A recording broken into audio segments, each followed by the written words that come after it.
Muy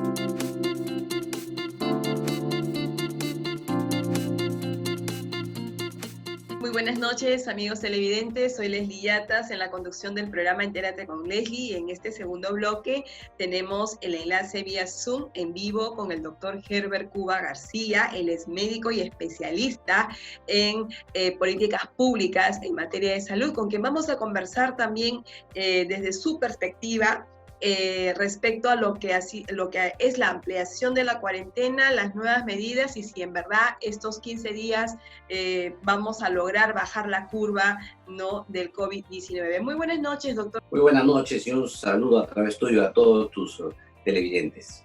Doctor, se presenta auspiciosa estas 2 semanas de ampliación de cuarentena y conversando en el primer bloque con el doctor Abel Salinas, me dice de que, bueno, que todos evidentemente tenemos el optimismo de que la curva pueda descender, pero que esto tiene que estar acompañada realmente de medidas efectivas, ¿no? Él había mencionado también de que se va a medir un poco también el comportamiento de las personas, que ya la cuarentena está pasando a ser una irritación en la población. Hemos visto esa desobediencia que ha habido la semana pasada y evidentemente aquí lo que tiene que darse una prioridad es en el seguimiento de las personas que están siguiendo su tratamiento en domicilios, ¿no? Porque es ahí donde está realmente concentrada la atención y lo que usted decía, el enfoque comunitario. ¿Cuál es su opinión, doctor Herbert Cuba García? ¿A qué nos enfrentamos estas 2 semanas? Mire, en primer lugar, quiero expresarle a usted que al presidente de la República, con la lógica que él ha tomado desde el inicio, que es el enfoque hospitalario, no le quedaba otra alternativa que ampliar la cuarentena y la emergencia sanitaria. Es decir, no ha sido una elección para él, ha sido una relación inevitable. A él no le quedaba otra alternativa. Y no le quedaba otra alternativa porque no ha levantado la mirada para ver si hay otros enfoques distintos al que llevaba a cabo el ministro Zamora, que le permita enfrentar el tema de otra manera. El segundo aspecto es que hay 3 temas que debió tocar el presidente en esta conferencia de prensa del día 8 de mayo, que para mí es importante porque es como un balance lo que ha hecho y lo que propone. Y ahí esperábamos por lo menos 3 cosas. A ver. La primera de ellas es el cambio de enfoque, que no lo ha hecho, de pasar a un enfoque comunitario.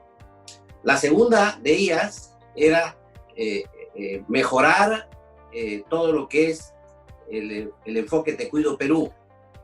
Y la tercera de ellos era cómo mejorar la desobediencia de la ciudadana y cómo mejorar el control policial militar.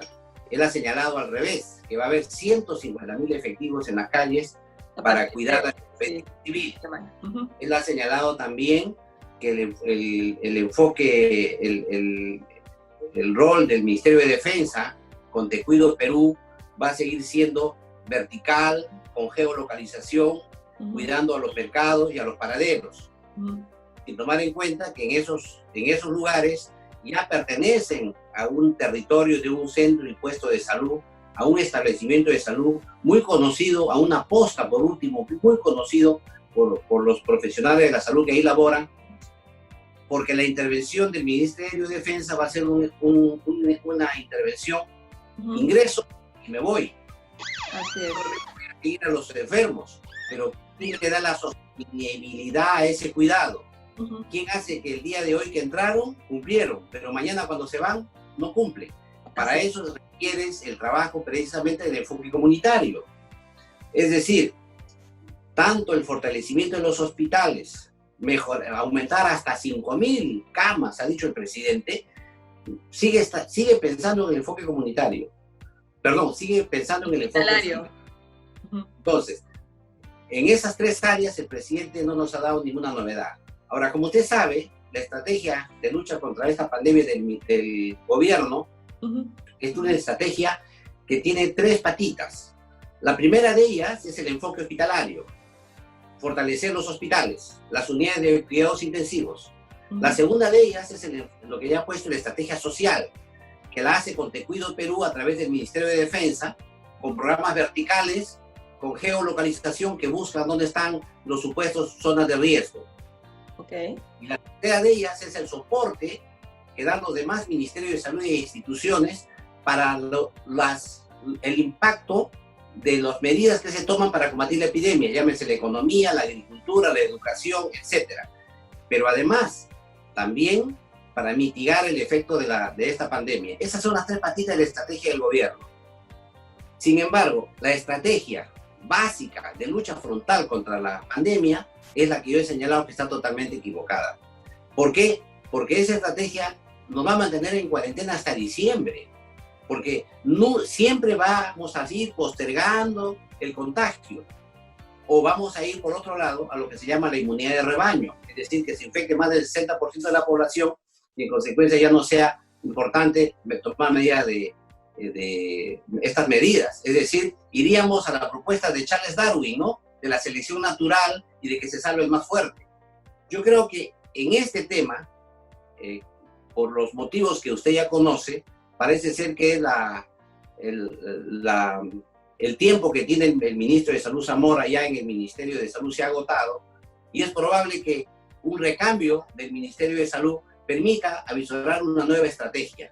Esperamos que el ministro que asuma tenga una mirada más social de la medicina, una mirada más holística, una mirada más política de la medicina, de tal manera que le permita poder interactuar con los sectores sociales, en primer lugar, para implementar el enfoque comunitario. Luego, fortalecer el primer nivel de atención, es decir, hacer que estos tengan capacidades de diagnóstico más rápidas y mejore el suministro de medicamentos e insumos que se requieren en el primer nivel de atención.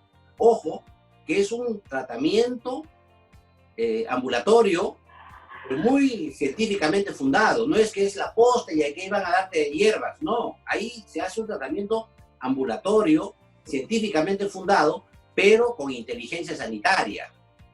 Y también hay que salir del enfoque de la vigilancia epidemiológica a la vigilancia sanitaria. Ese es todo un enfoque ideológico. El Ministerio de Salud habla de vigilancia epidemiológica. No basta seguir la ruta de la enfermedad. Tienes que ver el comportamiento de las gentes, de las personas. Por eso que se requiere vigilancia sanitaria. Esos simples términos te permiten a ti darte cuenta que están mirando otro sitio, no están mirando realmente lo que el país necesita. Y por otro lado también, dígame. Doctor, disculpe que lo interrumpa. Hay un punto que me gustaría poder esclarecer antes de que se nos vence el tiempo de la entrevista. Es respecto al ministro de Salud. Usted ha dicho que su tiempo ha sido agotado en el Poder Ejecutivo. He visto también algunas reacciones de grupos sindicalistas que están pidiendo el cambio o que le corten la cabeza al ministro de Salud. Digamos, no tiene mucho tiempo en el Ministerio de Salud, ¿no? O sea, él ha reemplazado a la exministra y digamos, no está con mucho tiempo de ejercicio como ministro en la cartera que le corresponde, pero ¿usted cree que la estrategia que está aplicando el ministro de Salud no está siendo auspiciosa para combatir, digamos, de una manera más agresiva el COVID-19? O sea, acá ya no estamos hablando de un tema, digamos, de un comportamiento social ciudadano que no acata las disposiciones, sino que estamos también viendo la situación crítica de médicos que están en otras regiones, que incluso a gritos han pedido y han señalado que no hay personal, que no hay equipos de protección, que no se tiene las herramientas que se necesita para poder combatir o atender en la primera línea a las personas que vienen con estos síntomas. ¿Usted cree que que el ministro de Salud debe ser relevado de su cargo? Mire, yo tengo una dificultad enorme para pedirle a alguien que renuncie. No tengo la potestad y no me considero tan importante como para decir que mi opinión importa en el momento de tomar una decisión de esta naturaleza. Pero sí, yo tengo una mirada crítica. ¿Por qué? Porque quiero transformar las cosas. Si no criticara, no tendría el sentido a dónde va mi cambio. Y mi cambio es bien simple, bien simple. Primero, necesitas un líder al cargo del sector que tenga buena relación con los médicos. El ministro no lo tiene. Con las profesiones de la salud.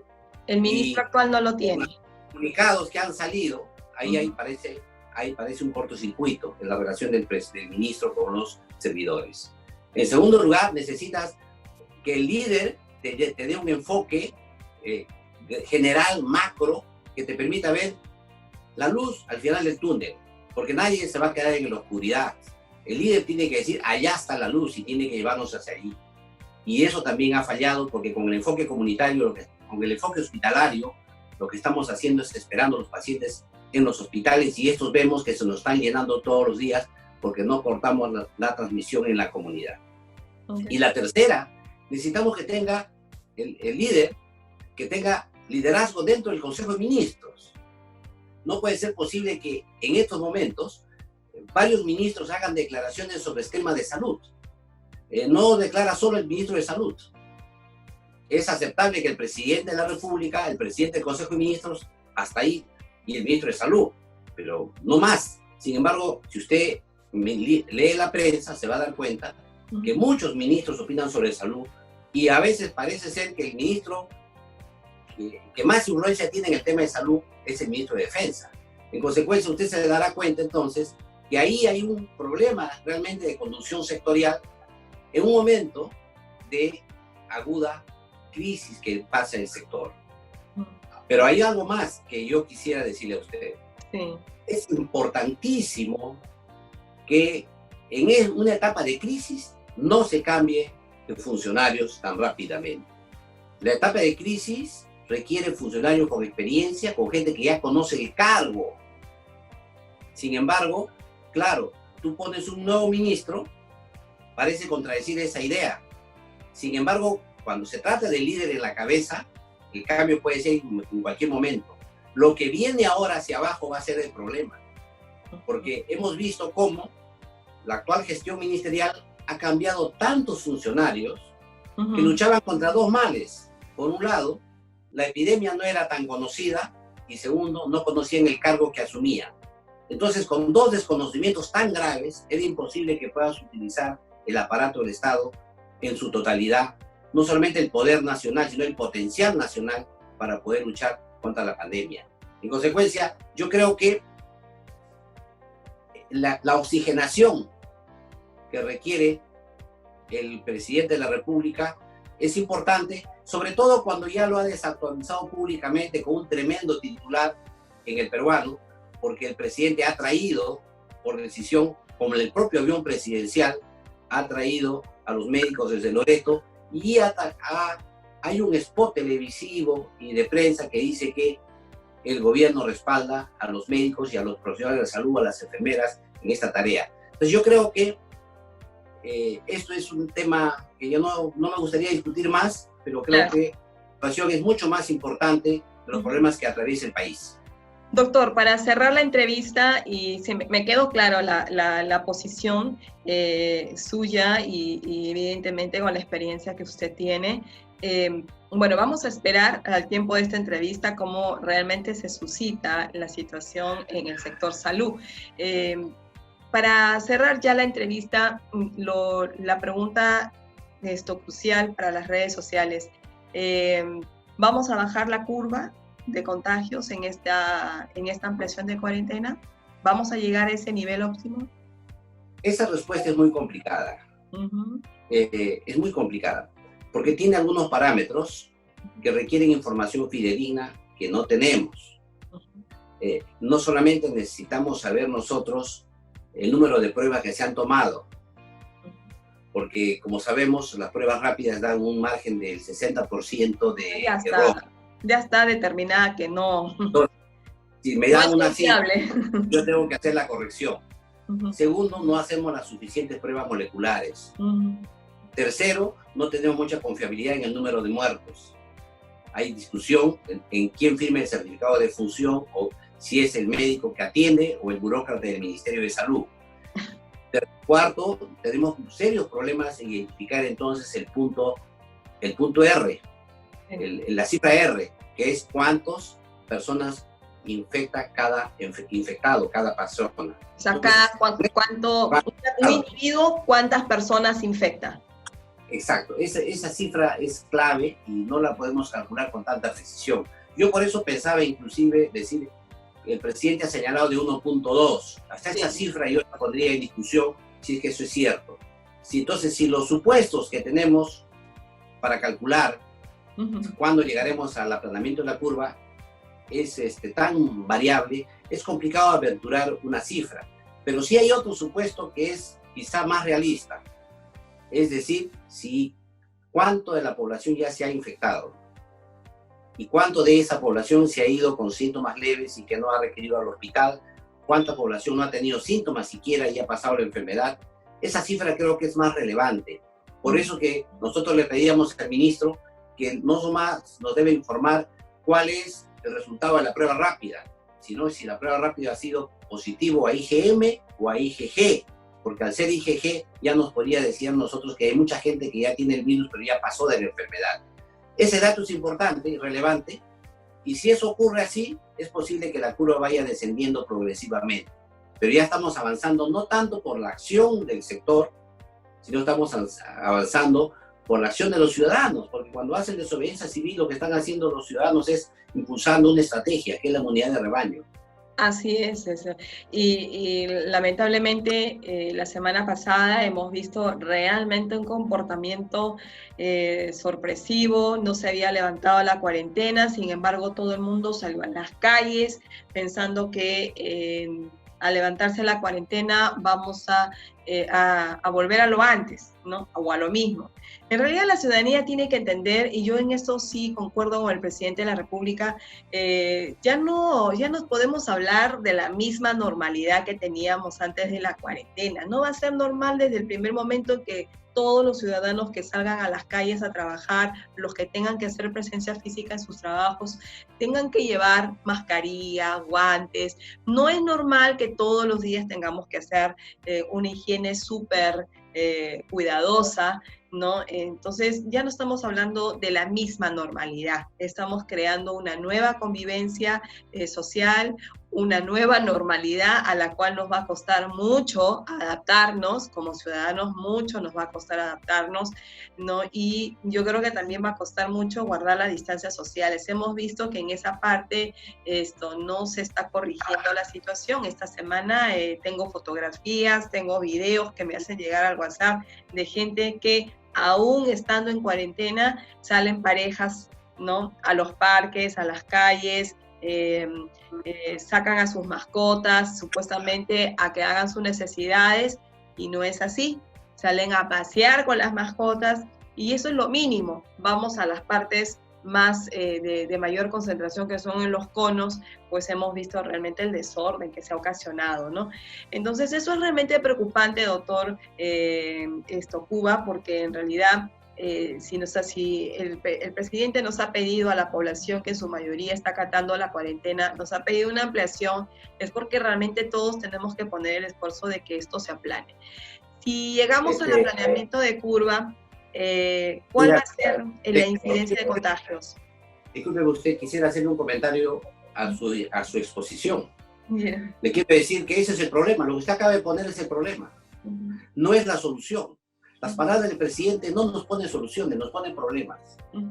El problema para aceptar el lavado de manos, el aislamiento social, el aislamiento de las personas, los nuevos comportamientos, no se resuelven con decretos ni con normas. Se resuelven con el enfoque comunitario. Claro. Con la educación, información y comunicación en el lugar, en los hechos, en el día a día, con el control social, con el cambio de comportamiento. En consecuencia, debido a que el presidente hace un enfoque equivocado de la lucha contra la pandemia, se va a matar hablando todo el año sobre lo mismo y no va a tener ningún impacto. El error está precisamente en la estrategia que aplica el presidente para lograr ese objetivo. Él cree que porque él lo dice, por arte de magia se cambian las cosas. Porque lo dijo el presidente, se cambian los comportamientos. Mire, en los 10 mandamientos de la ley de Dios los tenemos desde ¿cuántos años? Sin embargo, están los sacerdotes día a día en cada parroquia, en cada esquina, para hacernos acordar que hay mandamiento de la ley de Dios. Igual pasa aquí. Las pautas están claras, pero necesitas en cada barrio, en cada esquina, en cada cuadra, en cada centro y puesto de salud, gente que te haga ver que hay que cambiar el comportamiento social. Lo más difícil cambiar en un ser humano es el comportamiento. Miren ustedes el caso más emblemático que tenemos a mano es la lucha contra el SIDA, contra el VIH-Sida. ¿Cuánto tiempo hablamos del cambio de comportamiento? Sin embargo, la gente se sigue enfermando. ¿Qué tan difícil es usar el condón? La gente se sigue enfermando. ¿Qué falla ahí?